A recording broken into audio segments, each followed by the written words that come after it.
robots took my podcast, man.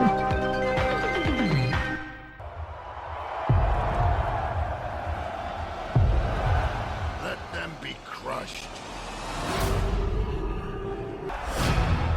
You killed him with one blow. When I saw you, I believed that something new can come into this world. You, John Carter of Earth? Yes, ma'am. What happened to this place? A new power threatens to destroy our city. That don't look like a fair fight. You are ugly, but you are beautiful. You will fight for us! Get on. We did not cause this. But this very night, we will end it! I was too late once. I won't be again.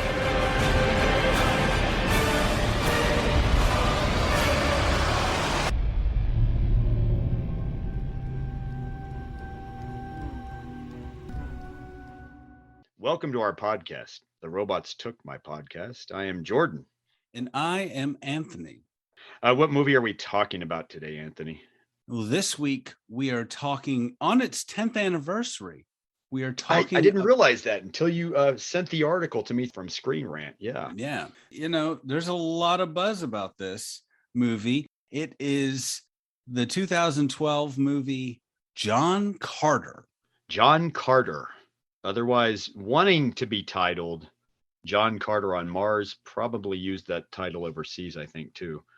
This is a big movie from 2012 from Disney. I mean, big by like budget wise. It started as a budget, from what I understand, 260 million is what they gave Andrew Stanton, the director, who came from more of an animation background. Movies like Finding Nemo, Wall-E, very emotional. One movies, can say an animation background. One can also say that he was sort of one of the original founders, not really, but of Pixar, but certainly a powerhouse at Pixar.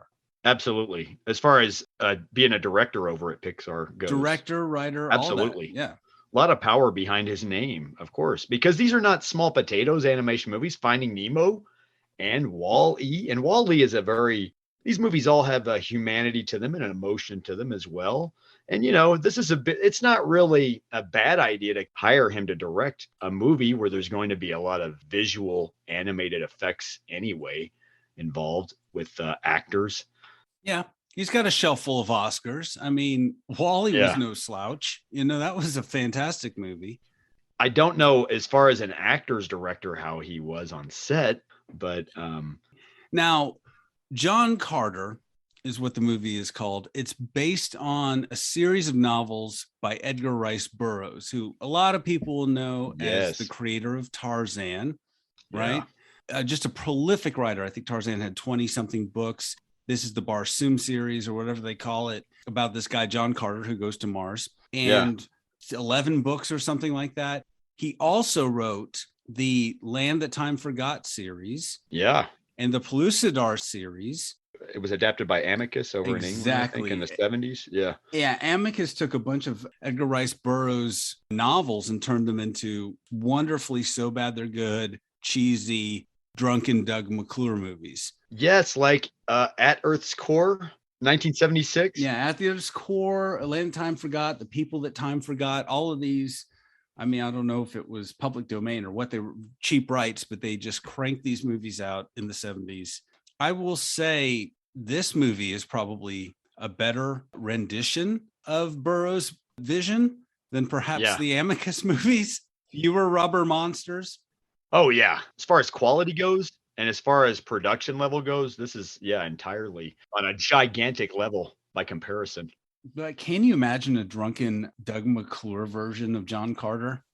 Like, I mean, hey there, princess. God, yes. I mean, can you imagine Amicus doing this movie? How they'd have done it? I mean, they would have had like an early Arnold Schwarzenegger or an early Lou Ferrigno playing John Carter. Who knows? So anyway, this series of novels began as a pulp magazine series. Yeah, in a very pulpy era. In a very pulpy era. And I don't want to call Burroughs a pulp writer per se, because he has so many franchises that he just kicked off. Tarzan alone, they make a Tarzan movie every 10 years. He's I mean, when I say pulpy area, I mean when science fiction is starting to get into the fairy tale realm more. Basically, you go from Jules Verne and H.G. Wells, but you go into more fanciful kind of stuff where you believe you can go to the moon on a boat, so to speak, you know? Yeah. And the early part of the 20th century was just replete with really fanciful novels like this or stories like this. But the history of this particular movie and the production of it, not this movie, but just trying to get John Carter on screen. Like Bob Clampett, Warner Brothers, Looney Tunes director, tried to get a version on in the 40s. Harryhausen talked about it in the 50s, like doing a version. Can you imagine what that was like? Disney tried in the 80s. John McTiernan and Bob Gale. Bob Gale, Back to the Future writer and producer. Yeah. John McTiernan, Die Hard, everything. And just Predator. Yeah. Hunt for Red October. A lot of power here. They were trying to do it in the 90s. Robert Rodriguez and Harry Knowles even talked about it in the 90s. I saw that. Apparently he commissioned Frazetta himself to do artwork. Rodriguez did. Frazetta, Frank Frazetta, amazing fantasy artist who did, I think there was a re-release of the novels in the 70s who did just amazing cover work for it. Yeah. And then Favreau tried it in the 2000s, based on those Frank Frazetta illustrations. He was, he was brought on after. Yeah. And then years later, we have Andrew Stanton, Pixar power, right? Yeah. He's right off Wall-E. He wants to do something in these. This is a passion project for him. He's loved the story since he was a kid. He's been following the development hell that this movie has been in for probably his entire life. This is truly development hell we're talking about too. I mean, folks, for Hollywood jargon, I mean, this is when a movie gets just over and over again. It goes through director, producer, and nobody. But the studio is usually the problem. They can't agree on money, budget, whatever, and things just languish. This is like Dune or something. It's unfilmable. You know what I mean? Yeah. It's that level of project. Like there's novels that or a series of novels that you can't even really, they're so fanciful and their world is so big that it's hard to condense it into a movie. Yeah, absolutely. But I just now wanted to do that. Go ahead. I hate to interrupt, but it just now occurred to me. There's that segment in the 1981 animated movie Heavy Metal where John Candy does the voice, and it's a boy who finds a meteor and gets transported to another world, and he has muscular powers and defeats a whole race and army and everything and falls in love and gets the girl. And I'm just now remembering this going, this is basically another John Carter type story, essentially. Well, I know another story that's kind of like that, and it's called the Star Wars universe. Yeah.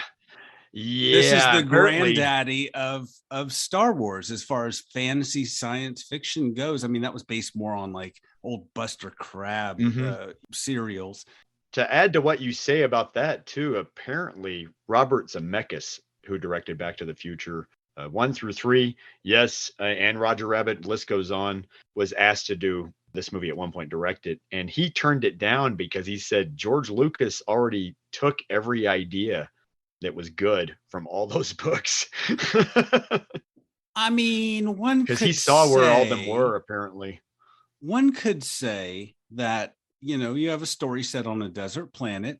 There's a hostile empire trying to take over another planet or another lot of sword city. Play.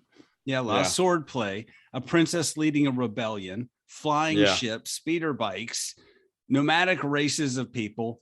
And everything's called Jed in this movie, Jedok, whatever. So I'm just saying.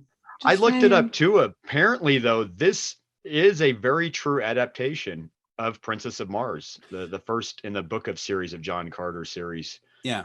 Which is what it's titled by itself, which appeared in 6 different pulp magazines apparently at the time in 1912. Yeah.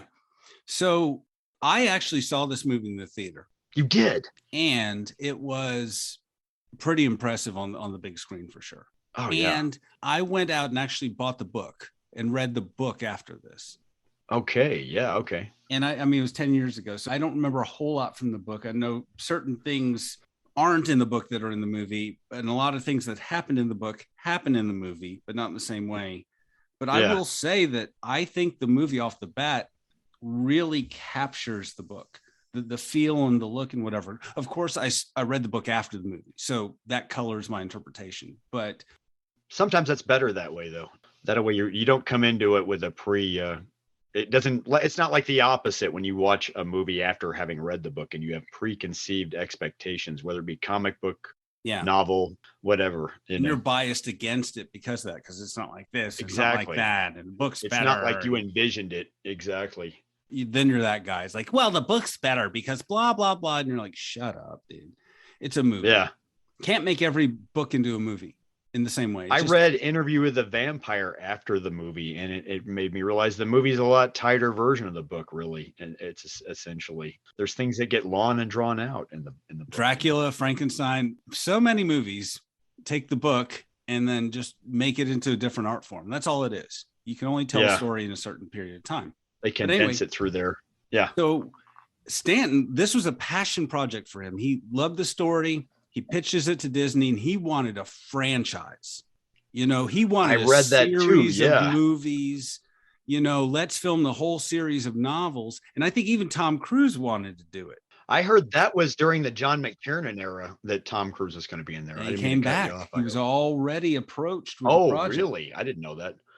Yeah, that's what I'm saying, is like the names. And then who did they get? I mean, when they did make this movie, they got Dan Mindel, if I'm saying his name right, J.J. Abrams' big power, Star Trek, the Star Trek movies, and then Star Wars: The Force Awakens, Rise of Skywalker, you know what I mean? Mission Impossible 3, he, power there with the cinematography, actors. Yeah, Taylor Kitsch of Friday Night Lights fame. And also he played David Koresh as well in the Waco movie. Yeah. A lot of power. There. Lynn Collins. You like this, a Texas girl. You know, she plays Deja Thoris, the titular princess of Mars. And apparently this is one of two actors that are both in Wolverine X-Men Origins. Fun fact I found as well. I have not seen X-Men Wolverine Origins. They were both. Yeah. Taylor Kitsch played Gambit. Okay. Anyway, so Willem Dafoe as Tars Tarkas, we'll meet all these people in a minute. Mark Strong, everything. British actor, King, all that. Mr. Bryan Cranston, Sir Bryan Cranston, who's Bryan Cranston. Couple things, I don't know, something. Yeah, I think he had some hit series a long time ago. Some series, some movies. Amicus had Doug McClure drunk in these movies. This one has Bryan Cranston drunk in this movie. No, I'm just joking. I don't know if Bryan Cranston. Who played it better, Bryan Cranston or Doug McClure? The world may never know. Thomas Hayden Church of both TV and movie fame, Spider-Man 3, list goes on, Sideways. I loved him on Wings. Yeah. No. No, that's bad. And the list are a lot of notable British actors. So how could this go wrong, Jordan? If we lived in another universe, the Mandela Effect universe, this would have boosted everyone's career. This would have spawned sequels. This would have made a ton of money for Disney. Now, this is the weird thing, too. I realized through all my research, the biggest thing I realized, too, is, you talk about that, the expectations and everything. This movie, had a lot riding on it from Disney. Like I said, it started as a $260 million budget. That was what Disney allotted to Andrew Stanton. The movie ended up going over budget, what I understand, $350 million. And the weird thing is, Avengers comes out the same year and rakes in about over $1 billion worldwide, at least, and helps pay for this movie. But then a year later, Disney has another big bomb, about the same level of bomb as this one called Lone Ranger. And that's the weird thing with this movie. It's almost like Disney is normally good with decisions as far as this level goes. Hey, they're bound to fail every now and then. But how could this movie fail though? I guess there's Yeah. a lot of things that contributed to it, Well, maybe, but Did I it didn't fail? feel it was a bad film, though. That's Well, the let's thing. save that, Jordan. Let's Yeah. save our review for the end, and let's talk about what this movie's about. Because I have some good things to say and some not so good things to say. I will kick it off by saying I love the way it opens with the Disney logo all red and with a red night Mars sky and stars as we sweep over the valley and we see Sleeping Beauty's castle and the Disney logo. It's under a Mars red glow. I kind of love it. I think it's kind of neat. I love that they kick off the movie like that. It sets the tone.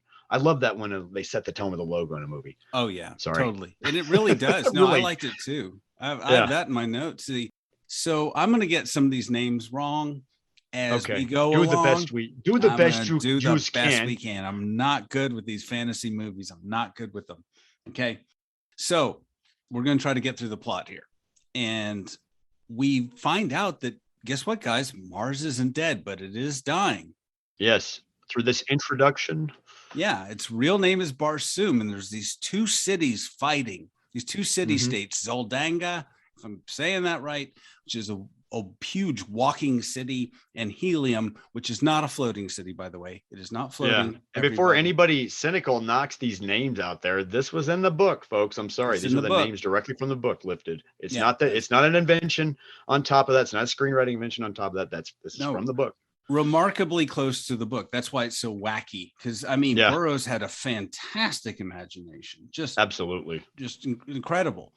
So there's a big sandstorm, and these Martian airships are fighting.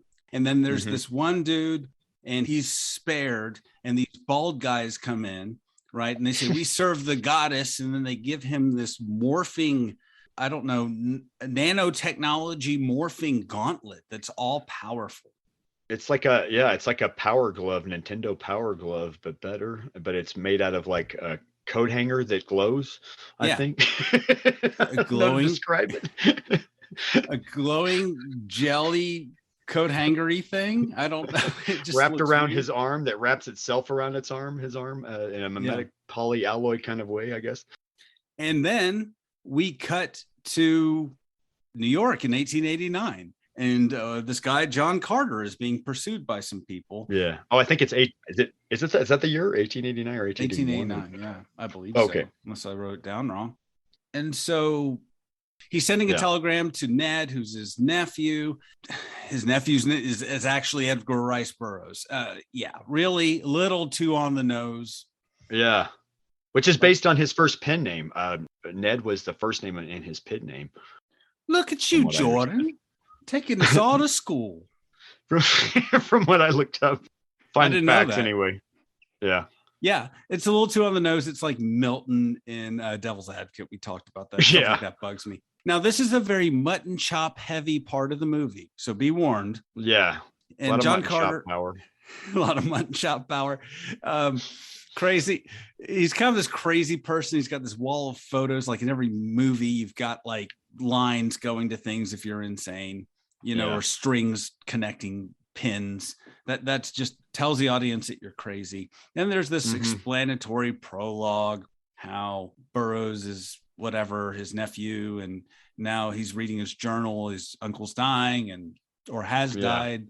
His hair is not very well groomed for that time period, even, I think, though, right? I mean, no. That kind of shows he's crazy, too, I guess. All the mutton chops are just shaking their head there. And the mutton chops, yeah. So he doesn't have a mutton chop. He's yet to become a man. Anyway, then the movie becomes a Western 13 years earlier. Okay, so we've gone from Mars to New York in 1889 to Arizona 13 years earlier. And now we're in this Western where John Carter is looking for some gold. He finds his gold with strange markings. He's a former Confederate soldier from Virginia, as we find out. And he's captured by Bryan Cranston, who plays Colonel Powell. Yeah. Who back then at this point is riding a high wave in his career. This is right around the time of Breaking Bad is still on the air and in its prime, babies. Yeah. So definitely a lot of Bryan Cranston power here. It's almost like they kind of jammed him in the movie because they had to have him somewhere in the movie, Pre-Godzilla, yes. You just throw his name in there. And I'd go see it. And so anyway, they capture him for reasons, and then he keeps fighting them, and they throw him in jail.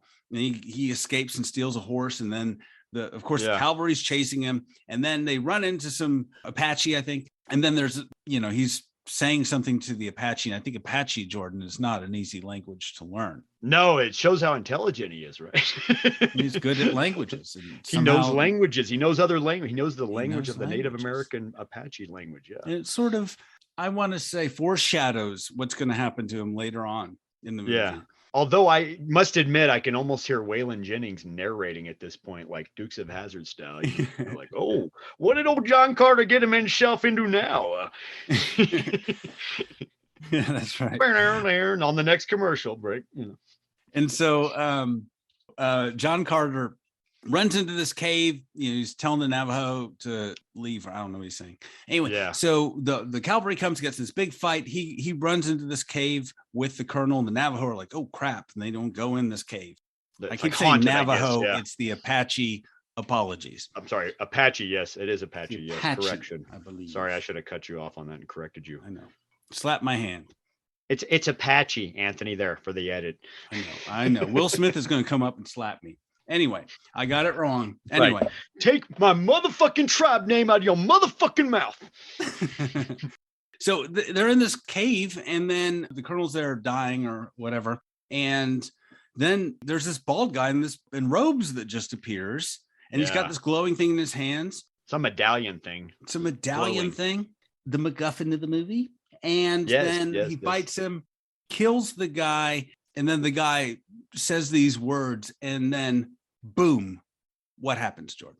He is suddenly smack dab in the middle of some desert, some alien desert that looks like Big Water, Utah. No, but he wakes up and he's in a desert, and he's slowly getting up and realizes that there's something odd about the gravity. And slowly, as he's rising, he's slowly kind of trying to get to his feet, and he realizes that gravity is really odd. Suddenly he takes a little bit of a leap because he realizes gravity is so weird. And suddenly he's walking weird by the end of the scene. It's kind of funny because he's trying to control his use of the gravity. Yeah, wherever he is. I mean, we know it's Mars, but there's not a big sign that says welcome to Mars. Yeah. And this is the first indication of his superhuman abilities that he's acquired, being that the atmosphere, the way the atmosphere has affected him being on Mars. And by the way, folks, this is before Superman. This book was written. Okay. So lay off. Yeah. And it's before the Ang Lee Hulk. Anybody remember that movie? Exactly. I'm sorry. Not a plug. Oh, well, I forgot about that. That is, but yeah. Ang Lee forgot about that. I mean, Superman and the Hulk didn't have a scene. Well, I guess this is kind of like the Ang Lee Hulk. Well, scene. he does Damn it. Now the become movie is ruined. No, sort of a superhero because, I mean, yeah, we find out later because, yeah, his bone density is different than if he were evolved on Mars. He just, the gravity is many times lower than Earth. He is, I guess, for all intents and purposes, he's sort of a super person on this. Oh, exactly. It's the light of the Martian sun, Jordan. No, it's not. He's still got the Jim Morrison look going on though, with the lamb chops and the long hair top of that. And a lot of times he remains shirtless, and hey, he's got a nice chest, so I'm not knocking. Got it, show it. Hey, flaunt it if you got it, Taylor Kitsch.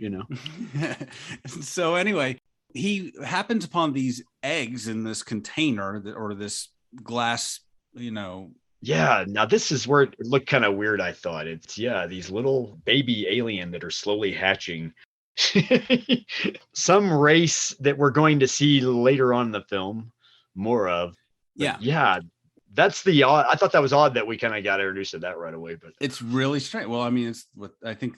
I can't remember the book, but I think that happens in the book. This, if it's weird, it was in the book. Let me just say that. But I guess it's there to let you know right off the bat that he's not still in Arizona, folks. He's on another planet. Toto, we are not in Arizona anymore. Yeah. And because Mars and Arizona, you could easily confuse the two, I'm sure. I mean, really, you see pictures from the rovers and it's like, that could be Arizona. Conspiracy theories. Or it could be Utah, or it could be Pueblo, Colorado, even, You look in the sky at Mars, it's blue and the rocks are brown. And there's no grass. Yeah, it could be in a desert in the States. So, anyways, a race of people show up, the Tharks, and what are they like, Jordan? Describe them. they have like 2 arms and hands. I mean, well, 4 arms and hands, and one of them is voiced by Willem Dafoe, and apparently one of them has a cameo voiced by Jon Favreau himself. Jon Favreau himself, and even David Schwimmer. And then, I of think. course, David Schwimmer as well. And then Thomas Hayden Church plays one of them, I think. Or no, am I getting that wrong? Yeah, he plays sort of the bad guy. And they don't speak in any language until they don't speak in English. Yeah, they don't speak of the John Carter English until they give John Carter this drug that makes him understand how they all talk. Yeah, later on. Am I jumping ahead? Sorry. A little bit. You're jumping like John Carter. Am I leaping ahead in the plot like John Carter leaping to the next scene? Sorry, felt good. Anthony. But they don't have mutton chops, so they have these weird tusks, and they're very tall and they're green. And I really like the animation. I think they're very emotive. They are. It's an interesting CG effect, I think, isn't it? Yeah. So one of them is like, okay, trying to communicate with him, lays down his weapons, and he's trying to fight them. And then he's like, hey, come on back to our city. Then meanwhile, Jordan, the leader, the Jeddak of Helium. Yes. There was the dude with the power gloves, Sab Thon. He's the Jeddak, the leader of Zedanga, the big evil empire. Yes. And they're just whooping Helium's ass, the other city, and destroying their defenses. They're just whooping their ass. Yeah. So Sab Thon, I'm going to get these names wrong. I promise you. I'm not even going to try the dad's name. So he's like, okay, if you marry my daughter, or I want to marry your daughter, and then the war will be over. We will unite these cities and the war will be over. So the dad's like, hey, he tells his daughter, who is Deja Thoris, played by Lynn Collins, the great, beautiful, stunning Lynn Collins. And I think she owns this role, Jordan. I really, yeah, she's got a lot of power. Okay. Yeah, but she just looks. She's from Houston, Texas, I see. Yes. So she's not about marrying this dude. Right. She's not happy with all this, and she's actually the leader of the Academy of Sciences, and she's a big deal, and she's not going to marry this dude. I think she doesn't love him. I think that's what it basically is. She just doesn't dig him at all. No, not down with arranged marriages. She's a modern Martian woman, Jordan. Yeah. She can make up her own mind. Exactly. Okay. She's a material girl in a Martian world. And so meanwhile, they take John Carter back to the Thark village, and then we meet Tars Tarkas, who's the leader of the Tharks, and he's being challenged by Tal Hagis, who is the bad. You're better at remembering these names than I am, honestly. That was the biggest thing about this. I couldn't remember shit as far as the names and characters when I was like, it's wild. He's the other green guy with the Burrows. Yeah. You know who these people are. I'm almost tripping it up with the names. I should just say the other bad Thark who wants to take over. I mean, you just know, okay, he's John Carter. She's the princess. He's the bad guy. Yeah, you're right. I'm just going to stop with the names. Everyone knows. He's the other bad guy from the other family she's supposed to marry. Classic story. Yeah. And it really is. We've seen these same beats in a lot of, the same plot structure in so many movies. It's the hero's journey, Jordan. It is totally. It's the absolute epitome and all of and everything of the hero's journey, the end all be all of the hero's journey. So they capture John Carter, and then they throw him into the nursery with all the hatchlings. And then this cute dog thing, which watches the hatchlings, Woola. Yeah, cute, slimy green dog thing, yeah. Giant reptilian pug thing. Yeah. Who's super fast. Yeah. And who is integral to the plot. It's just like imprints on him, and then that's his like dog for the rest of the movie. Pretty much, yeah. And then Sola, who we find out later is Tars Tarkas's daughter. Jordan, don't tell anybody. Oh, yeah. Big reveal. Yes. Big reveal in a minute. Big spoiler. Gives him some liquid, and that's when he can understand her language. So then, hey, okay, we got it. Yes. In this world, I have to say, Jordan, it feels truly alien. I agree. It does have a new vision like we've never seen before, honestly, on screen. I watched it on my projector on the wall, my new 1080 projector that I. Oh, look at you, anyway. Jordan. Anyway, I had to use a nerd voice for that. Look at you rubbing it in our faces. Hey, I'm not rubbing it in, but mine's bigger, bitch. That's all I'm saying. But no, it was amazing watching it on a big screen setting kind of atmosphere. I mean, it really lends itself to the big screen. It doesn't waste any area of its widescreen 2:3:5:1 anamorphically 35 millimeter shot. I might add, folks, this was actually shot on film. Yes, there are computer effects in this movie, but yes, the film was run through a computer. Yes, but it was shot on film. It wasn't all completely digital, folks. I think there's a depth and a richness to this movie that you just don't get in a lot of, it sound like an old man here. There's some digital movies that look amazing. But they're crisper and contrastier than film, which gives the illusion of life versus a video recording. You know, no matter how you filter that, you can tell. Yeah. I mean, I was looking at it on Disney Plus, and it was obviously in its HD. I guess it was HD format on Disney Plus, I'm assuming. I mean, because it looked great, but yeah, I mean, just all of its richness was there. I mean, it was just like it's got a Lawrence of Arabia size scope to it. I'll give it that too. You know, I mean, it's got some grandeur going on. Sometimes it looks like a Frazetta painting come to life. Yeah. Like vividly in front of you. And I kept thinking the odd thing, I got to throw this in there. I have to throw this in there now at this point. Throw away. I started to lose myself in this movie last night watching it. And I started to think, like, this is like how I lose myself when I get high and listen to Kashmir by Led Zeppelin, forgetting that that's the song that they kind of borrowed from for the trailer when they released this movie, apparently, was Kashmir. Oh, apparently wow. That was a big disapproval by Disney on top of that. Disney did not, that was Stanton's idea, Andrew Stanton's Rock and idea. roll music? No. Yeah. They felt like it was going to date the movie or that it was going to date the audience automatically, that the audience would automatically assume, oh, this is for older people because of this song. Because there's a classic rock song in here. Even though later on in Thor Ragnarok, what did they use? They used a Zeppelin song, immigrant song, you know, loud on the trailer. And that movie, they actually thought that would affect the box office on John Carter. So clearly that didn't have anything to do with it, because later on Thor Ragnarok does it and it doesn't hurt the box office at all. And the whole soundtrack to Guardians of the Galaxy is like 70s rock hits. 70s AM rock too on top of that. Some of it a lot of times, you know. So anyways, anyway, back to the plot. Where were we? John Carter is on Mars already. Yes, and he's saving the day so far, I think. So he hasn't saved the day just yet, because Sola, who gave him the liquid, is being punished, and this is it's 3 strikes. She's got 2. And then right as that's happening, there's this big airship battle. Yes. It looks like a big, giant, bizarre, otherworldly pirate movie, in my opinion. That's what was fun about it, though. Yeah, these big, wonderful ships with they fly, they float, but then they also have wings on them. It's just really big bizarre. Air sailing ships, basically. Yeah, they don't sail on water; they sail on the air and the clouds. Basically, it's so dreamlike, otherworldly. Yeah, this movie feels like an acid trip. It does, man. I at one point realized, honestly, that I was not high enough and had to smoke more weed for this movie. Honestly, it really got to that point. I mean, after seeing the bizarre alien babies and the alien dog, and the fact that we're on some air sailing ships where people are fighting with these weird looking swords. I mean, my God, I was like, I'm not high enough for this. I need to be higher. Maybe that's why this movie didn't do well when it came out. Maybe people went to it and were like, I didn't get high enough.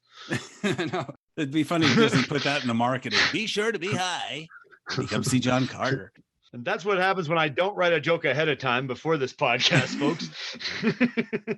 See what you did, movie? You made Jordan turn to drugs and flub his Yes, jokes. that was a true story, folks. I did realize I was not high enough and I had to get higher for this movie. Okay. So these ships are battling, and then John Carter jumps up there, like Luke and Jedi, just kind of leaps. Oh, yeah. It did remind me of Jedi jump.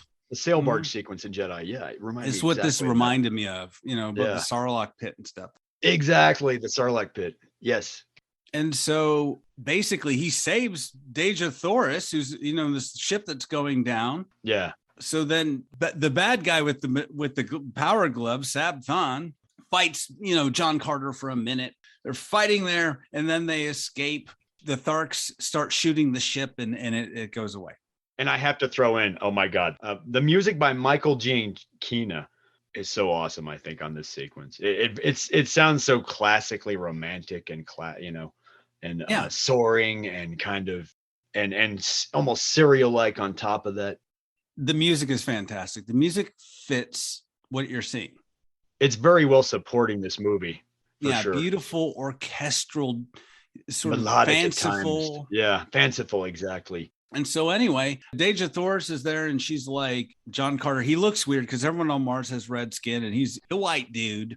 Yeah. And they all have these kind of weird sort of tattoo etched designs in their faces on top of that, and their heads and arms. And, they make them look indigenous, I guess, on top of that.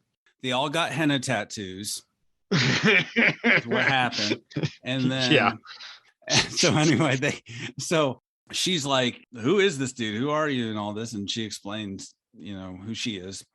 And so they have this wonderful scene where, she's drawing in the dirt, and then she has the solar system and rocks as the planets, right?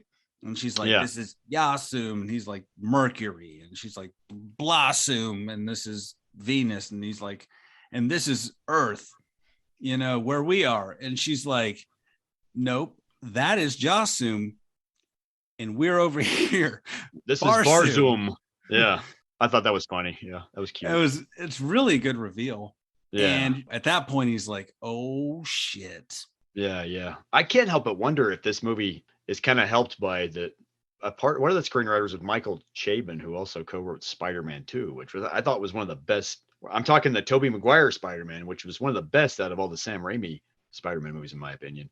If I had to narrow it down. So there was some Michael Chabon power here going on, I guess, with the script, a little bit at least, Oh, talent all around, though. Talent all the way around. A lot of power and talent all around.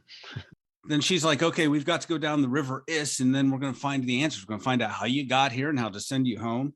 Yes. And then so, she takes him down there, and then Tars Tarkas, the leader of the Tharks, is like, take Solo, my daughter, she stays, then she's going to die. So don't ever bring her back. I'm entrusting her to you. Right. So then they go down they find this river, and then they go to this big temple thing. And then they go in there, and the whole universe, like everything just blows up in CGI effects, and then all this stuff. And then Deja Thoris is like, there's this ninth ray. Oh, it's this thing called the ninth ray, whatever that is. It's a source of power for the medallions. It's this huge source of power and that sort of thing, right? Yes, as I take a drink of my vodka. Yes. Then we find out there's this guy called Matai Sheng. Yes. Okay. He's one of the bald monk-looking dudes. He's one of the Eternals, right? He's one of the Eternals, not the Marvel Eternals, but he's I think there's a connection here, man. I think the Eternals were there the whole time. And so he's a part of a race called the Therns, and then they can shapeshift and stuff. Yeah. And he does this whole movie, which kind of interestingly creates this sense of paranoia. You never know when he's just going to leap out and just transform from somebody who's just standing there. He reminds me of this character from an old X-Files show that did that for certain situations as well.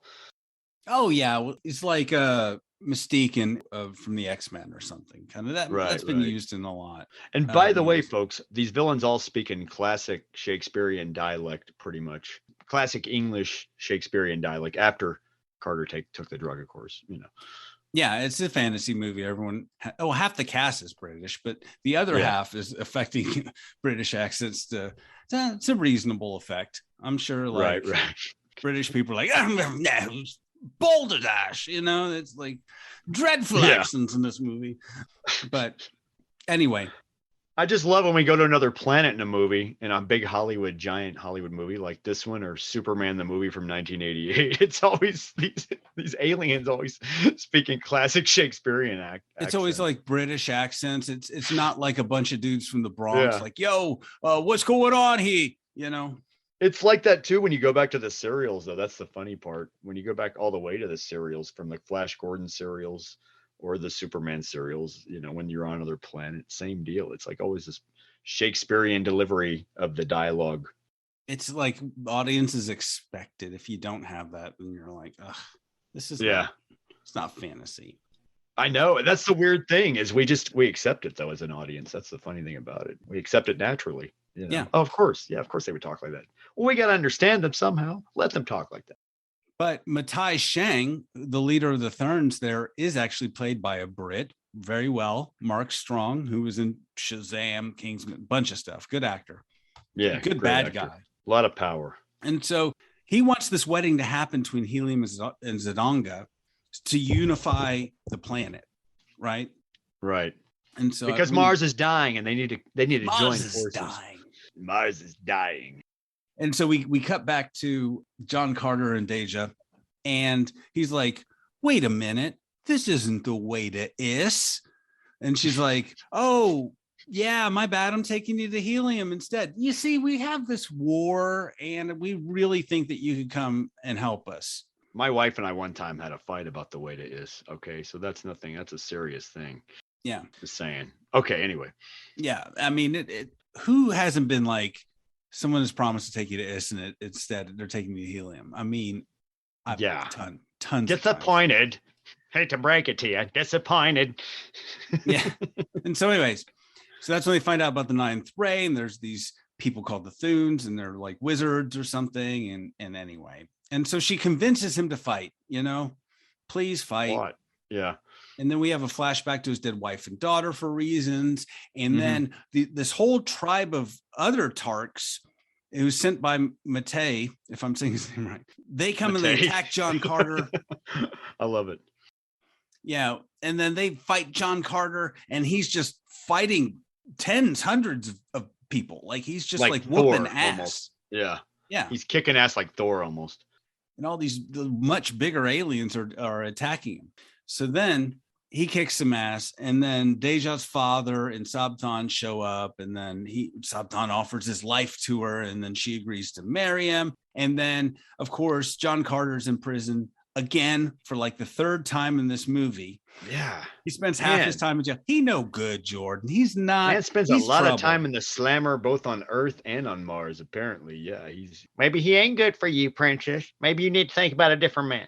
Yeah. Advice to people in movies like this guy, he doesn't have a job, he spends a lot of time in jail. He's from out of town. Yeah. He has no friends. You don't know who he is. He's a Johnny come lately that you don't want to know, girl. And this other dude's got a power glove and rules a walking city. I don't know. That's right. I don't know. That wire hanger power glove is going to, get you into trouble too. But Jordan, this is a romance at its heart. It is. So she reluctantly agrees to marry him to stop the war and to save Mars. Right. But then she has a medallion, and she sends for him, breaks him out of jail. One of her associates breaks him out of jail, and then gives him the medallion and just begs for him to return to Earth. Here's your way, go say these words. And then they say them. And then, of course, Sabtan's at the door, with a bunch of people because they're getting ready for the wedding. And then she looks back, and John Carter is gone. Oh, yes, yes. But is he though? No. He used his superpowers to jump away and hide. That's right. He was hiding in the ceiling the whole bloody time. The whole time. Man, that crafty John Carter. And then, but then Matei Shang, who is like just appears, he's everywhere in this movie. He just shape shifts all over the place. Like I said, he just shows up, he touches them, and then he just passes out, and he wakens up in this vehicle, this little coach that they're rolling in. And he's like, the wedding's about to happen. Just when the villain tells the hero all what their plan is for no reason, that happens here. He takes them on this stroll. Yeah. He says the Therns are a myth. They can shapeshift and whatever. We've been hiding, working for Sabtan after the wedding. Anybody who knows about the ninth ray and the power or us or anything is going to be killed. He's like, man, you don't have a stake in this. We can send you back to Earth. Just get out of here. This isn't your fight. You are so much better at describing this plot than I could have been, honestly, even still. I am probably so I am wrong. Impressed. I am impressed. I am so wrong about all of this. I promise you. So I'm just trying to get through this. I looked it up. Okay, you got one. Never mind. I'm just joking. Actually, Anthony, the whole scene with the Therns comes after. I'm like, whatever. this stuff all kind of if you'd read the actual shooting script, Anthony, yes, the whole no. I'm just and kidding. earlier you mentioned the book and point of contention. Anyway, so he's Matthias Shang is talking about how the Therns are eternal and just the whole plot. Basically, they are some race not from Mars, from somewhere else, and they go to planets and they suck their resources dry. They just drain them of their resources, and then they pit all the different races or different nations against one another. They do what every bad alien in a movie ever does. But yeah, they're trying to take over. But Jordan, they're on Earth too. That's right. We saw them earlier on Earth as well, chasing John Carter. That's who was chasing John Carter. So they're on Earth. So presumably the same thing was happening on Earth as well. That's right. Everybody put that in your pipe and smoke it. Yeah, you'll need some extra smoke in your pipe to wrap your mind around all of this. Yeah, everybody swallow this part of the sandwich as well. Yeah. So he straps John Carter on this vehicle, and then the dog comes in and knocks him down, and then he steals a vehicle and the amulet. And I think it's really funny because he doesn't know how to fly this speeder bike thing. It's so cool though, this thing. I mean, I want one. It just looks so neat. It looks, and I love the design of it, like it's, just coming to this movie new with a fresh eyes compared to you seeing it in the theater. I was like, despite all the cynicism I'm saying during this movie is fun. I'm not going to lie. It's a lot. It's loads of fun. If you don't think this movie is fun, you are way too cynical. Yeah. If you're paying attention to the plot as I've described it, yeah, then you're not getting the most out of this movie. Just lose yourself in this movie, people. That's all I can say. Exactly. Just lose yourself in it. Just put a lot of green in your pipe and smoke it along with this. Yes. Yeah. So he gets on the speeder bike, and just this wonderful scene of him just bouncing around, trying to figure out how to fly this thing, which I like. I thought that was movies, cool.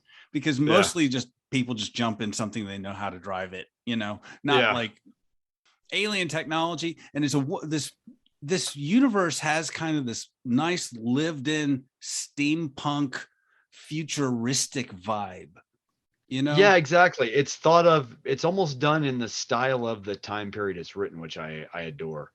I think that was really cool. Yeah, it's not like an Asylum ripoff where he's like a some sort of military guy and whatever. It's updated. No, this needs to belong in the era it was written. Just like George Pal's Time Machine is like that, where the style is more in the era it's written still of everything, even their idea of the future, but they took what they knew at least still and added it in. But yeah, and still with the style of this, I agree. Steampunk style. It's very much still in the time period it's written in. So yeah, of course it's got some flair, some style, and Frazetta-esque look to it as well on top of that. It's just a wonderful milieu, just a wonderful gumbo of production design that really suits the story. Whatever you think about this movie, it looks fantastic. So obviously I hated this movie. No. You hated it, I can tell. But yeah, exactly. So he's on the speeder bike, whatever it's called. The speeder bike that flies being around chased by people. And then we run into, outside the city, we run into Sola, who like shoots one of the guys. And I love it. He just crashes the thing. He just crashes it. He grabs her and it's like, we need to go back to the Tharks. We need to stop this wedding that's about to happen and save Deja. And so they go back to the Thark village. And they just crash. I love it. He doesn't land. He just crashes. Yeah. Then Tarkus, the leader, we find out he's in jail. Oh yeah, I forgot about that. Everyone goes to jail in this movie. All the good guys go to jail. There's a lot of jail scenes in this movie. Why? A lot of scenes behind just bars in general. Yeah, it's like, what's the image you're trying to give me, John Carter? Yeah, and he's just in there playing a harmonica. It's a jail scene. Anyway, so he throws him in there. Nobody knows the trouble he's seen. Exactly. Yeah. And then we find out that Tal Hodges, the bad Thark guy played by Thomas Hayden Church, wonderfully, I must say. I didn't know that. I wouldn't have known that was him. But yeah. I didn't realize it was him either. He's one of those actors that disappeared completely playing the character, even if it was CG. So does Willem Dafoe as Tars. I mean, I wouldn't. True. I had to go back and look up. Like, I was like, is that Willem Dafoe? Is that his voice I recognize? Right, because you hear him right from the beginning of the movie. Spoilers with the introduction, but that kind of delivery you kind of know has to be Willem Dafoe. Yeah. That's my bad Willem Dafoe impression. And that is, Jordan, you're normally wonderful at impressions, but I think we need to give Willem Dafoe a little work. Okay. I'm sorry. That's me. Never mind. The wonderful Willem Dafoe. It's wonderful, Jordan. Okay, Anyway. so then we get this wonderful arena fight scene, as if this movie didn't need more action, and they take Not enough. Yeah. Tal Hadges and John Carter, and they throw him into this arena. And what the hell happens in this arena, Jordan? He fights this big giant monster kind of thing, and I mean, God, I might be missing some elements. It reminded me of a Ray Harryhausen movie, though. They're white apes, or whatever they call them. They're the white apes. Oh, that's right. And that's why they thought he was white. They thought he was an ape earlier, or a baby ape or something. But they're blind, and they're these big ape-looking things. Tarzan, burrows with apes. And so they're just vicious damn things. And much bigger than John Carter and Tars Tarkas. And these two are in there. They overshadow him ginormously, basically. Yeah. And Tars Tarkas is pissed off at him at this point because he's like, you brought my daughter back to the city and she's going to be killed. Yeah. So the stakes are riding here, folks. Oh, stakes man. Are riding high. Yeah. Big arena fight scene reminded me a little bit of Attack of the Clones, a little bit. What? You think? No. A better version. Well, I don't know. That's pretty good. I'm just messing with you. That's pretty good. That's the best part of that movie. But anyway. Yeah, but Attack of the Clones stole from 3 Worlds of Gulliver anyway, basically. Come on, let's be real. Yeah, it all just goes back to the 3 Worlds of Gulliver, doesn't it? It all goes back to Harryhausen, folks. Film students, all of you. Well, you can see now why Harryhausen wanted to do this movie. I kind of wonder what a Harryhausen version of this would have looked like. It would have been interesting still. Yeah, something a little more like the Sinbad movies, Exactly, like in all seriousness, or First Men on the Moon or something like that, or First Men on the Moon. Yeah, but they just didn't have the technology to do this, or the budgets. Obviously the then. vision. If you wanted to do it Burroughs right, I mean, if you look at an old review of an Amicus film like At Earth's Core, it says you can't do Burroughs on a spit budget, basically, more or less. That's one of the big headlines. Yeah, can you imagine a rubber monster suited? Oh, I can't even. But I guess you need $350 million to make this kind of movie. Knowing what little I know, obviously, about making. Well, you movies, need the technology to catch up. Yeah, exactly. But that's the fun part of this movie. All of it is my God, it's fun. It's still fun. It's all coming to life before you. Visually, I felt like kind of like a kid watching it, like it's I did too, actually. I started to lose myself in the movie where I couldn't even keep notes or take notes or nothing. And yes, I take notes during movies. I'm sorry to reveal. When I'm reviewing. Jordan has a fantastic memory, except for the movie we just watched. Yeah, exactly. I'm sorry, I'm taking a dig at you. Like, you have that's amazing true, actually. memory. Well, that's like, and then what actually happened? This dude. I mean, it's hard to remember this shit. That's why I write it down. Anyway, so we're in the arena. A really short even arena fight happens, and then in the middle of this, Sola and this other lady who's this other Thark who's just been in the story, kind of undermining her and whatever. And she's trying to tell everyone that she's Tars Tarkas' daughter. And then they both fall into the arena too. So everyone's in the arena and these big monster apes are going around about to kill everybody, knocking everybody down. And then, of course, John Carter wraps a chain around one of them and just, takes this rock and, at the end of this chain and just kills it. Oh, maybe you are right. Maybe it is a little like Attack of the Clones now that you're bringing that part of it up. Yeah, because that happens in Attack of the Clones. Yes. Did Andrew Stanton did he think that we forgot about Attack of the Clones? I'm just saying. I mean, because we did he think that? I didn't forget Attack of the Clones and all that. No, because that scene also had, It this had is a right lot of after interesting that. stuff. Yeah. I mean, I don't know. True. Maybe that came from the book. I don't recall, but I don't know. Maybe whatever. I mean, it happens in a ton of movies. Anyway. True. So here's what the hell happens, Jordan. John Carter kills the first ape because there's 2 of them. Right. And then the other one jumps on top of him. And what does he yeah. do, Jordan? I forgot. What is he? He gets a sword. He has a sword, and he that's right. Literally, he cuts himself out of the. We just see the thing collapse. Oh, that's he right. Cuts himself out of the top of the damn. Yeah. And he has to cut himself out of the top, and he's got this blue goo all over him. I'm sorry, I couldn't remember the exact moment you were talking about, but yeah. Yeah. In a freaking Disney movie. He cuts himself out of a body in a Disney movie. True.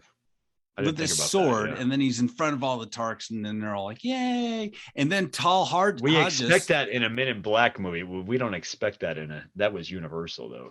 It's fun in a Men in Black movie. It's like it's alien blood, it's blue alien blood, but it's pretty gory for a Disney family film. It happened in Thor Ragnarok, though later on. Yeah, it's been a while. Yeah, but I mean, this is a proper Disney movie though, not a Marvel movie. This is a Disney film. And so what happens after that? God, here we go. Hold on a second. I'm sorry. Tal Hadges. I told you I was going to have problems. Tal Hadges, the bad I think you're right. He jumps. He just literally, he's like, challenges him to a fight. The right challenge. He jumps from the stands into like the arena. And this happens so quickly. John Carter just decapitates him. In one motion, whack. Yeah. In a freaking Disney movie, bodies are bleeding out, littering the arena. And a PG-13 movie, no less. And yeah, there's beheadings like 300 happening. Are you not entertained?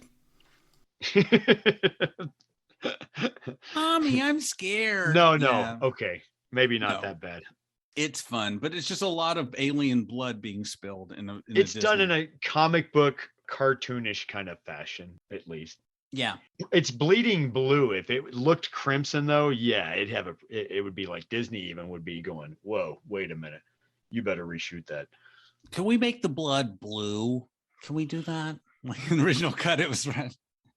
I heard that's how you get around ratings. That's why in Evil Dead everything was green with the demons. They were trying to actually get a PG rating before PG-13 existed, of course. Anyway. So John Carter goes to the Tharks and he says, "We've got to crash this wedding." So Graduate style. You can hear Mrs. Robinson playing right over it. Yeah, exactly. And so sorry.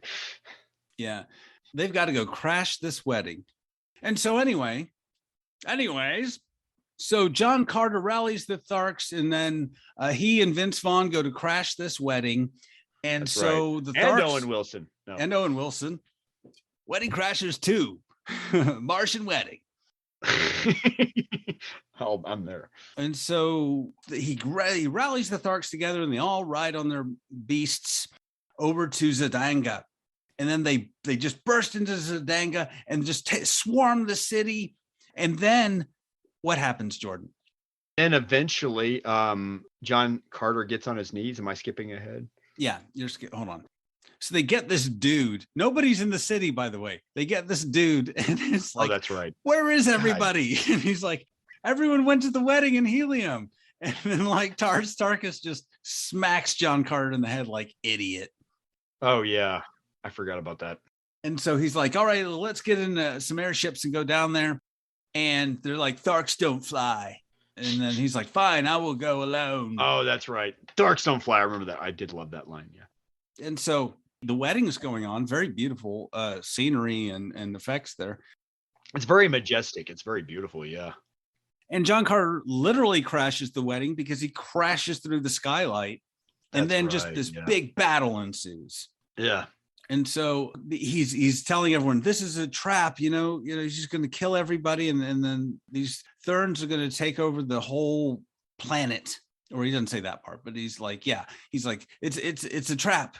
I forgot though, when he storms in though, he does. Yeah. When he storms in, he does announce it's a trap. And you're like, where's Admiral Akbar? As you do. He literally says it Admiral Akbar style though, almost like it's a trap. It's a trap. I've said that at many weddings. Does anyone else have something to say? It's a trap. That's why I'm not invited to any weddings. So they're overrated. all the armies start fighting. And then, that's right. then the Tharks show up, literally crash a giant ship into the building. And then the fight really starts. And the Tharks come out and they start fighting. And everyone's fighting everybody. Cool, yeah, it looks fun. It's cool. There's a lot of all sorts of weaponry going on, like, and sci-fi type weaponry even, you know. And then John Carter's like fighting Sab Than, you know, the evil dude. Right. The leader of Zedanga or whatever it is.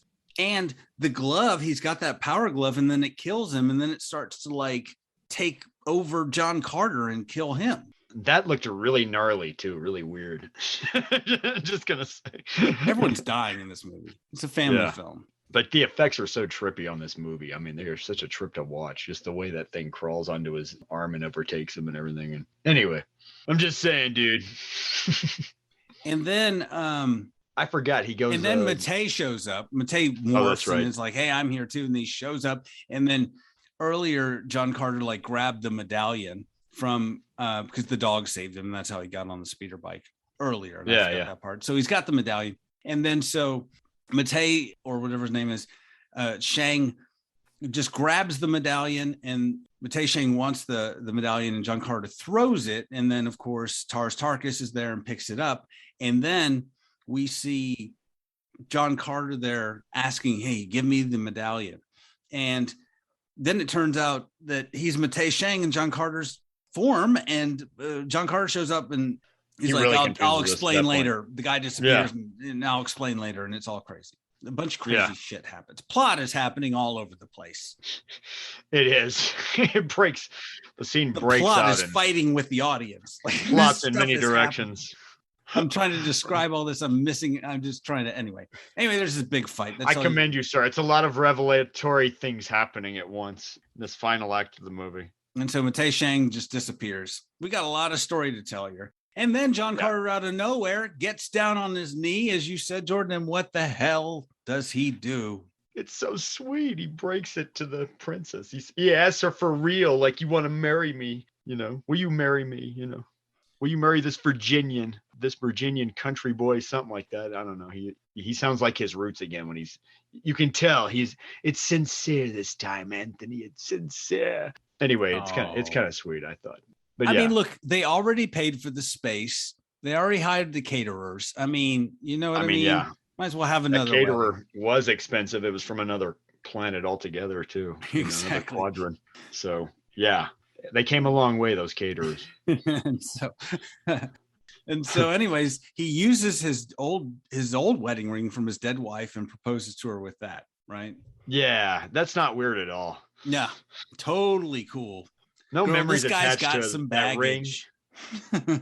Yeah, he does, based on his memories that we see in his flashbacks. A little bit of baggage, maybe, but yeah, I mean, who does it, right? I mean, but yeah, I mean, I mean, why use the same ring though? I mean, yeah. Anyway. I mean, with all their technology, he could have gone to jewelry store.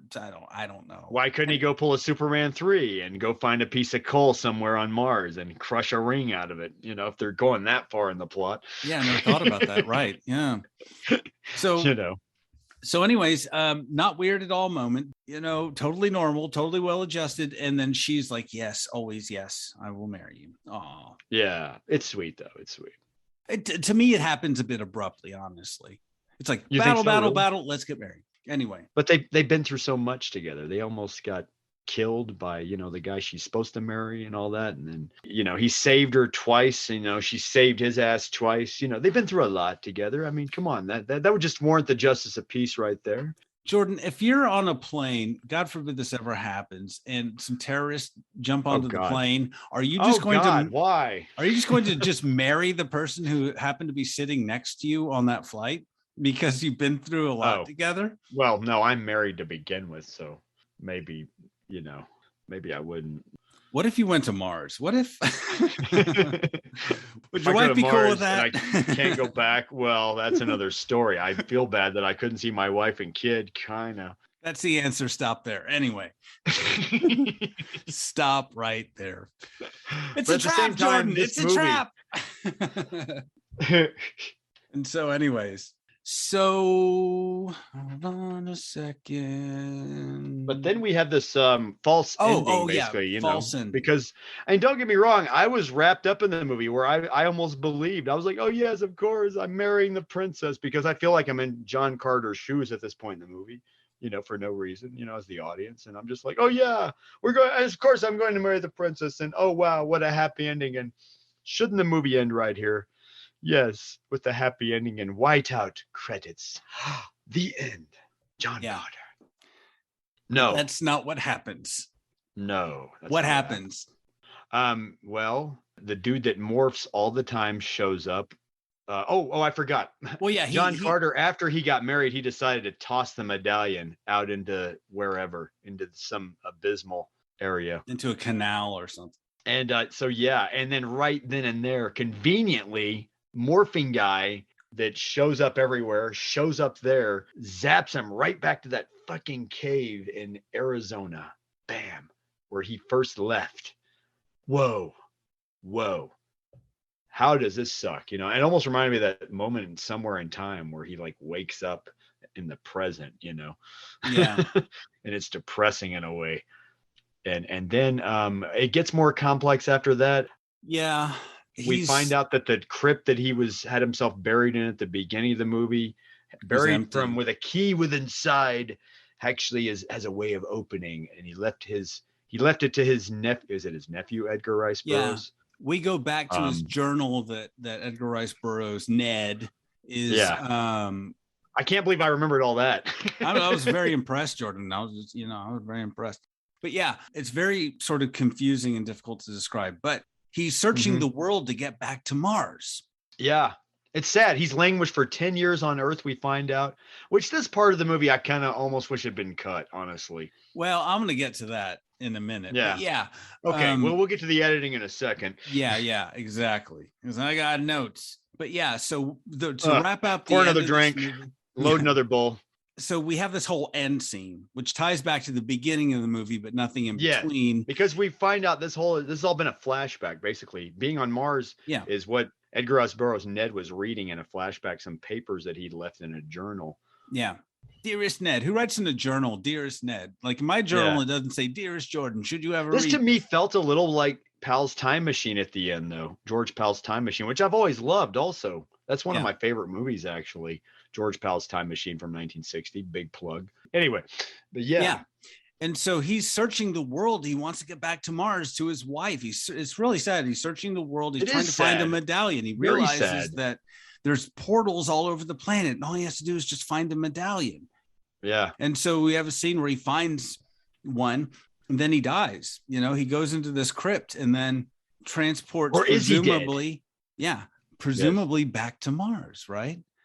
So Ned reads the journal. He goes up and it's like, he's never called me Ned or whatever. And so he goes to the crypt and there's a bunch of letters in Latin, between worlds, something like that. And then he hits the letters Ned, and then the crypt opens. And Jordan, what's in there? Is it the dead body of John Carter? No, is it? No, it's just nothing is in there, right? Or it's empty. It's empty. And then just when he thinks, we see somebody sneaking up upon Ned from behind. We see, bam, he gets shot. There is John Carter himself. Behind everything. Did I skip too far? No, that's exactly what happens. And then, Edgar Rice Burroughs helped him lead this guy back so he could get the medallion off this guy. So he takes the medallion off that guy. So he's able to go back after having been here 10 years already on the planet Earth. Yeah, he realizes he couldn't find a medallion. And so the only way to get one, since he's being followed by all these Therns, is to lure one into a trap. And he does that with his nephew, and it's all convoluted. Don't think about it. He asks him too, like, so I'm the bait? And he's like, no, of course not. Although, isn't he the bait, kind of? He is the bait. Like, he could have, if he was like a second late, then he had to follow Ned this whole time. A whole bunch of, anyways. The writer who's going to make him famous in the future, he used as the bait himself. Well, he better make a hit book off of it. He better make a mint off of that. Yeah, he he's better just make some like, money. I'm going to give you some advice. Live your life and write a book. And Yeah. then He goes off and writes the book out of spite, like, this motherfucker used Yeah. me as fucking bait. I'm going to write a book about his ass. Yeah. John Carter, my uncle. my deadbeat uncle made up this big story about going to Mars. Fucking Anyway. Baron Munchausen over here. And I love how there's like he has this pufferfish toxin.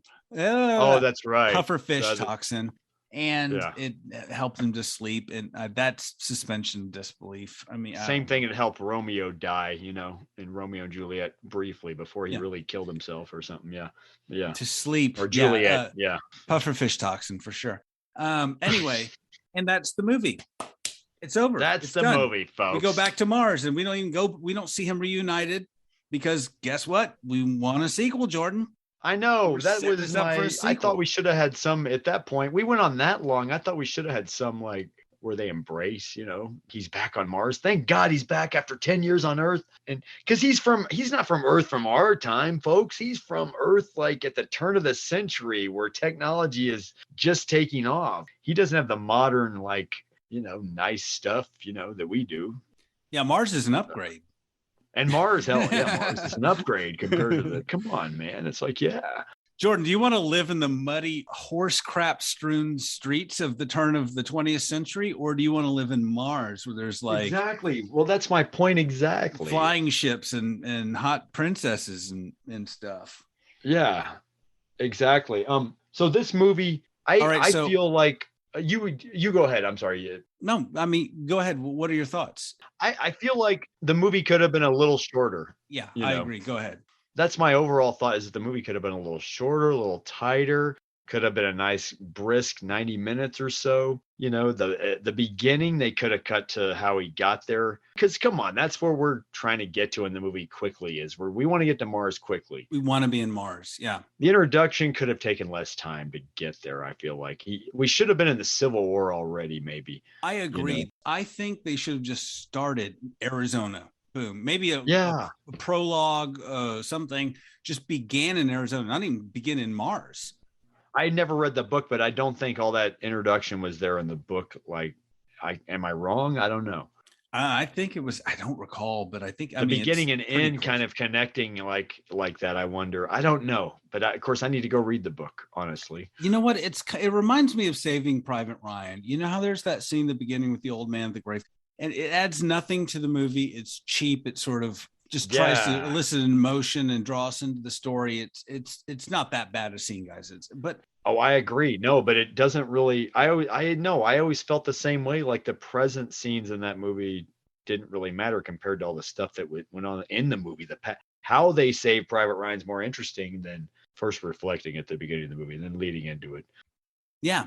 I mean, what does it matter to the audience? They don't know this property anyway. Few people have even read this. How do they know that it doesn't begin in all this junk? And exactly. They worked in all this crap with Edgar Rice Burroughs and this uncle and thing. It adds complexity to an already complex plot. They should just chopped off the beginning and chopped off the end. Just had him sent back to Earth, and that's the end of the movie. Or that I agree. Stays married or something. I don't know. Yeah. All this other stuff Mars. about how he left the crypt this way and all that stuff. I don't know. I feel like, no, it should have been a simple plot of, the Confederate part of it, the cave, and then goes back. And then, after he marries the princess in the damn movie, like in a Total Recall kind of way, wide out is what happens next. Yeah. Fine. That's what's wrong with that? What's wrong with it being a little more simplified? I think that's part of the problem with this film. It's an epic, but it feels rushed. Mm-hmm. It feels rushed throughout the story. We go from this to this to this to this. If they cut out the first 10 minutes and the last 15 or whatever, you'd have enough space to give the story more room to dwell in these scenes and dwell with these characters. It reminds me of a problem with the later Disney film Lone Ranger, where, they could have cut out a lot of the beginning that really didn't kick the movie off in any way, and kick the movie off a little quicker, in my opinion. Yeah, with a little more flash. I'm sorry. Yeah. Come on. This is a modern movie for a modern audience. It needs to be a little more sped up on things. This is a YouTube audience, even by this point in time, 2012, when this movie comes out, That's true. I mean, I think the plot moves as a clip, but I think they could have, what it sounds like to me? It sounds like there's a lot on the cutting room floor. Oh, that could have made it into this movie and explained things a little more if you cut that whole crap back on Earth out. In fact, I have something to add to that. I read that there was a lot of reshooting going on in this movie. Yeah. And it came down to the fact that there was a lot of scenes and sequences filmed twice, Anthony. Oh, really? So I can imagine how much is on the cutting room floor, how much is in the bins, Why were they doing that? Did the studio have a lot of edits, or they didn't like what they were seeing in the dailies? Andrew Stanton demanded, according to him, he demanded reshoots. But then there's also another version of this story where it was the studio didn't like what they saw and demanded reshoots on things and more explanatory things on things reshot for those kind of reasons. So yeah, there's probably a lot that we don't know about. There's probably scenes shot a different way even that we haven't seen. No joke. That's what that means in this scenario, folks. Yeah, there's a whole other movie. You know what I mean? Whole other. Exactly. It's kind of like the Snyder Cut. Like literally there's another half of a movie out there. It may be good stuff. It may not be. For all we know, in all probability, I mean, it sounds like a scientist here. There's probably 4 different versions of this movie out there, 5, 10, 12 different versions of this movie. Who knows? Yeah. Within the bays of a Disney somewhere. Yeah. Don't deviate from the novel, just keep the story. And I guess all the production difficulties that they had, but this movie could have been a really entertaining, awesome movie. And it is in a lot of ways, personally, I think, it's got too much caked onto it. It's too much icing, maybe on the cake, so to speak. Yeah. And I guess maybe the production problems sort of show on the screen. I personally think that Taylor Kitsch is okay in the role, but they could have gotten someone else that kind of, if you had somebody with a little more screen presence, he has more personality than I think John Carter did in the book, but I mean, he's kind of just reacting to things. He's not really you don't really get a sense of who John Carter is really in his heart. You just kind of, you're told that.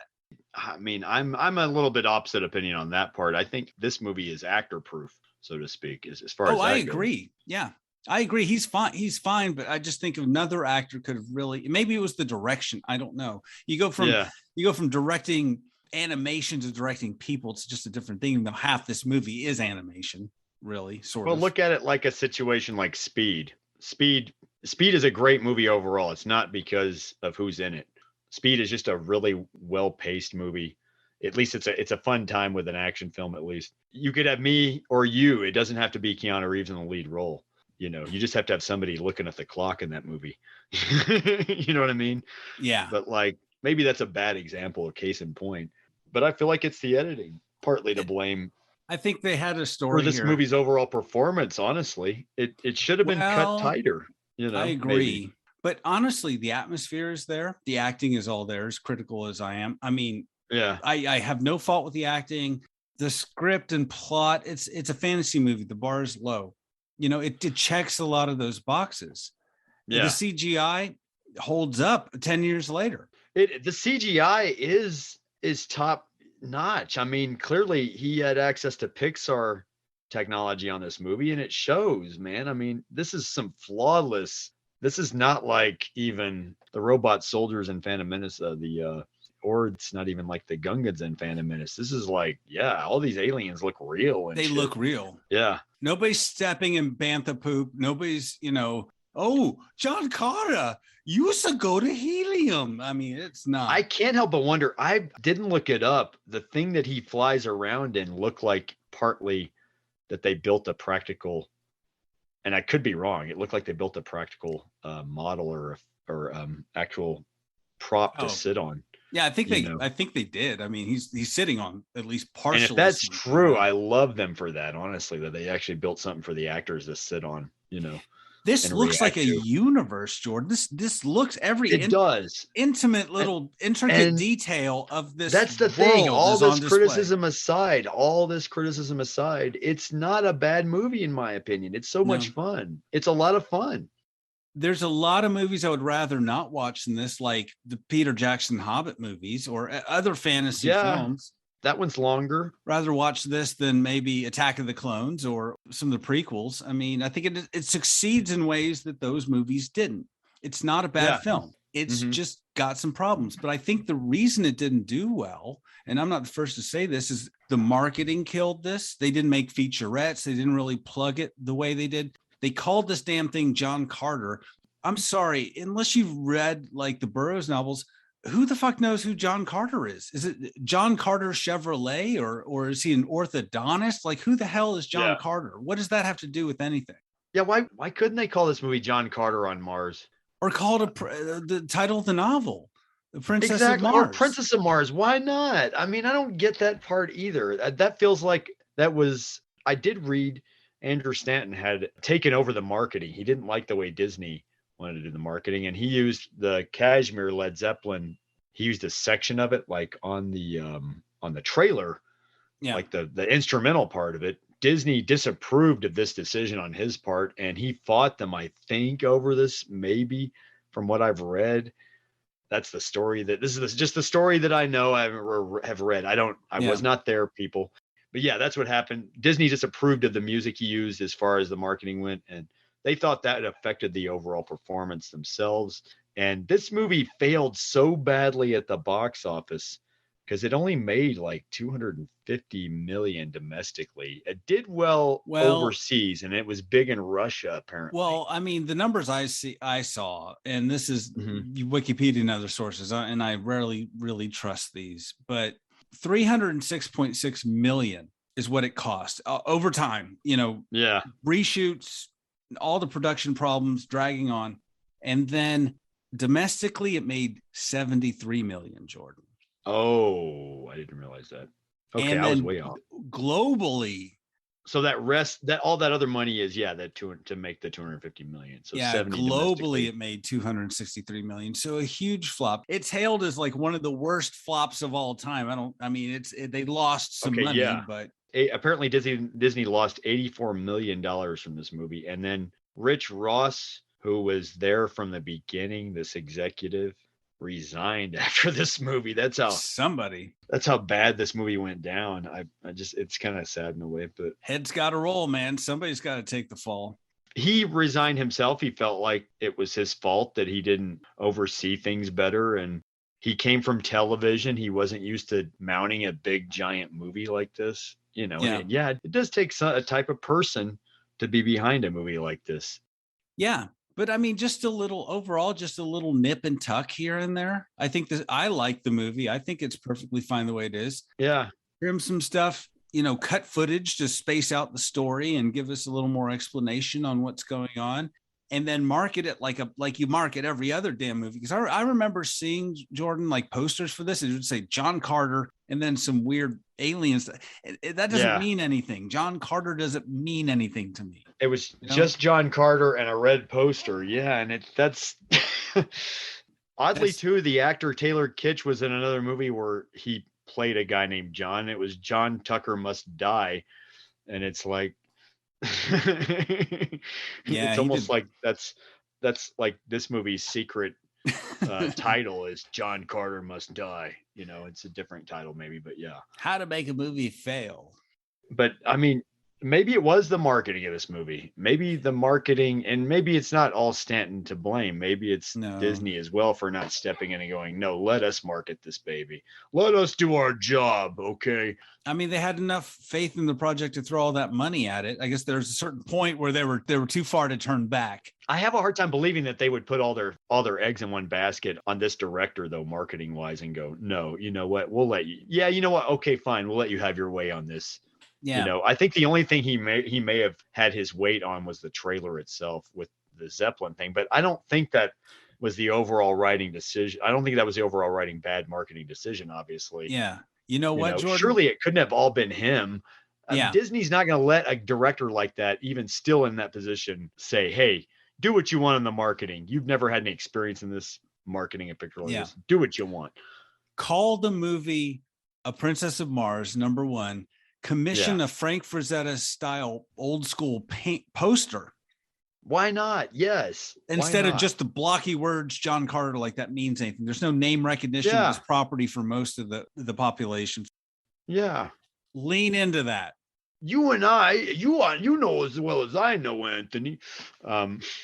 Like Frazetta did the. Is that your William Dafoe? No, I don't know what. Okay. No, like, I mean, Frazetta designed the poster for Clint Eastwood's movie, The Gauntlet from 1977. Yeah, where he's a cop with a gun and all that. And that movie was a big why. Yeah, exactly. Why not let Frazetta design the poster or make it a Frazetta-esque poster? I agree with you. Maybe they thought it'd be too Star Wars. I would have just done something splashy. Why like not? that. It obviously is Star Wars. This is like it's a guy from another planet goes to Star Wars. Obviously, that's what it is. But anyways, Jordan, were there any lessons that you learned from this film? I learned that you should, if you're on another planet, if you want to walk and you can't, and you start to defy gravity, you should walk like penguin-like. And I also learned that be careful which cave you go into because you might get zapped somewhere. But you might meet a hot chick and then lead an interplanetary rebellion too. So. Yeah, you might marry a princess on a faraway planet like Mars. So go into caves, kids. Yeah. No, but this movie is so much fun. Oh my God. This, having said that, all criticism aside, yes, I wish it had been a tighter movie instead of a long, it's almost 2.5 hours long, this movie, folks. Yeah. I didn't know whether you'd like it or not, Jordan. I never know, and you hadn't seen this before, right? No, never.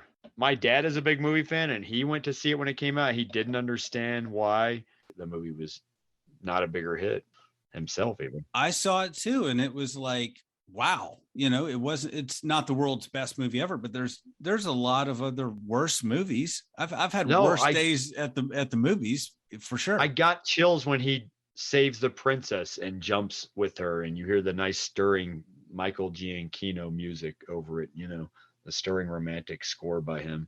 It gave me chills, actually. I'll be honest, Anthony.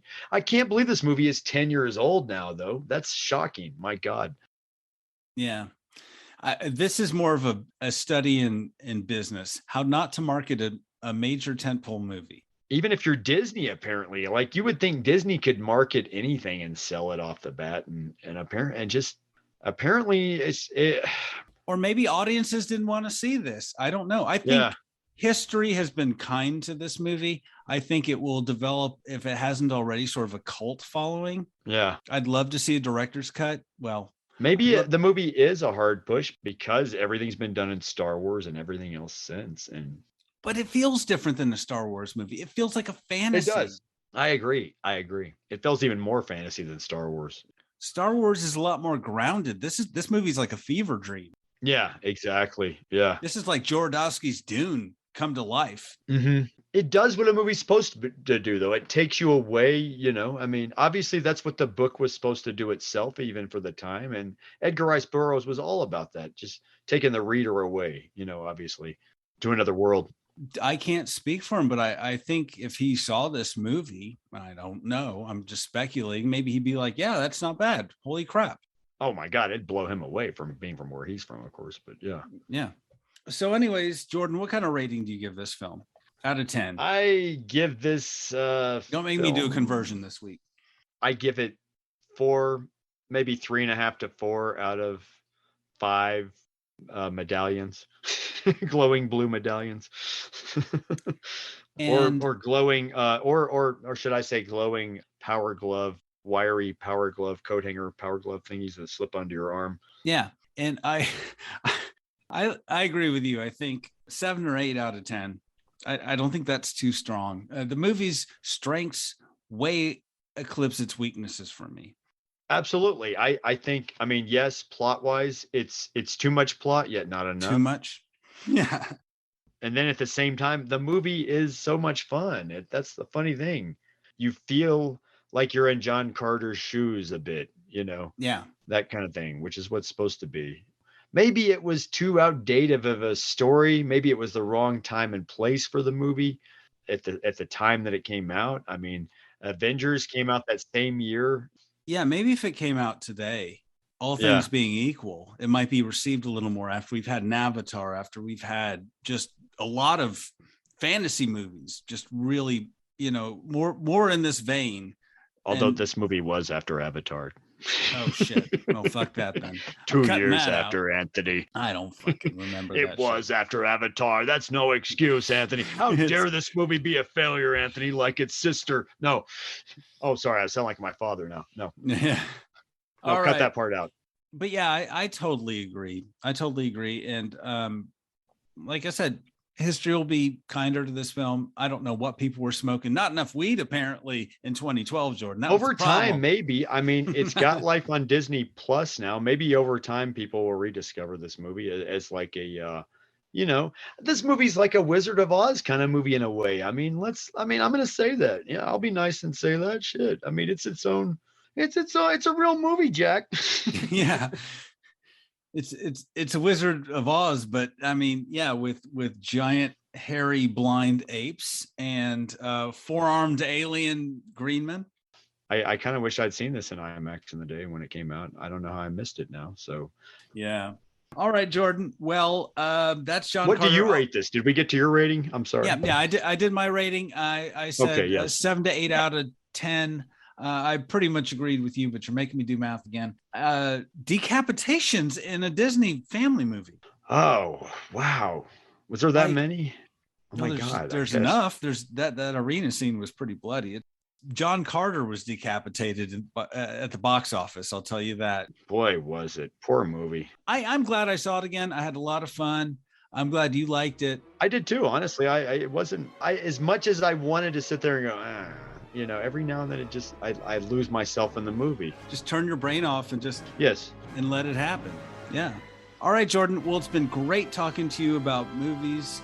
And Great talking to you, Anthony. next time, we'll talk about some other movie, and I pretty much guarantee it'll have fewer four-armed green tusked alien men. That's right. We might be talking about another movie on another planet. Maybe another planet, but probably without a Princess of Mars.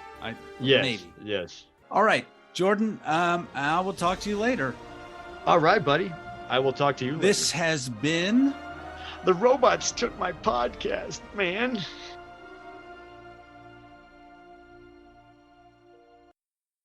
All trailers, clips, music, or any other copyrighted material are used sparingly, edited from their original forms, and used for the purposes of criticism, discussion, commentary, and education about these fine films.